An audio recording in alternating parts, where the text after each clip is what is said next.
Mtazamaji wa The Star in African Network, karibu katika updates ya usiku huu ambayo klabu ya soka ya Simba Sports Club imetoa taarifa kwa umma kufuatia kile kilichoendelea hii leo baada ya klabu ya soka ya Simba kuzuiwa kuingia katika uwanja wa Benjamin Mkapa kwa ajili ya kufanya mazoezi usiku wa tarehe 7 majira ya saa 2, jambo ambalo lilichukua takriban masaa 2 hadi 3, na nukuu: taarifa kwa umma. Simba Sports Club. Simba Sports Club imesikitishwa na vitendo visivyokuwa vya kiungwana dhidi ya timu yetu kuelekea mchezo wa ligi kuu ya NBC dhidi ya Yanga, Simba ikiwa timu mgeni.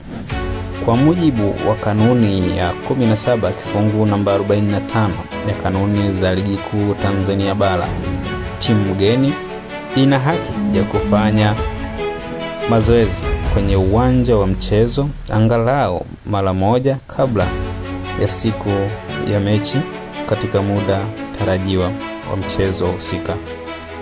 Aidha, kwa makusudi Simba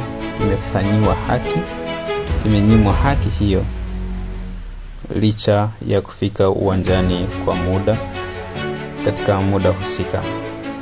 Katika sintofahamu hiyo, Simba iliarifiwa na meneja wa uwanja kuwa hana maelekezo ya kuruhusu mazoezi kufanyika katika uwanja wa Benjamin Mkapa bila maelekezo ya kamishna wa mchezo huo.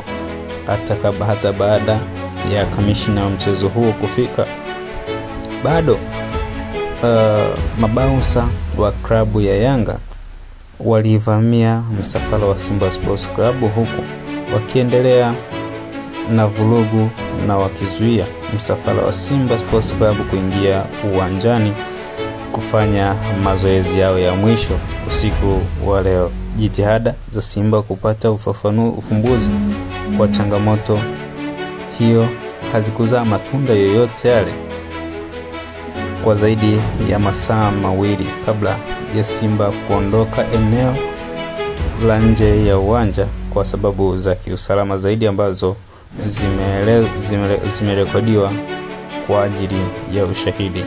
Kufuatia ukiukwaji huo wa taratibu za mchezo, Simba haitoshiriki mchezo husika na haki zote zimehifadhiwa.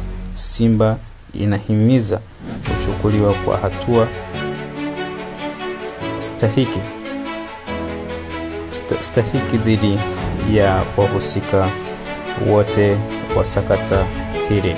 Imetolewa na management klabu ya Simba Sports Club.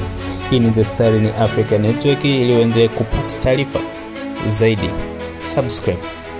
Asante.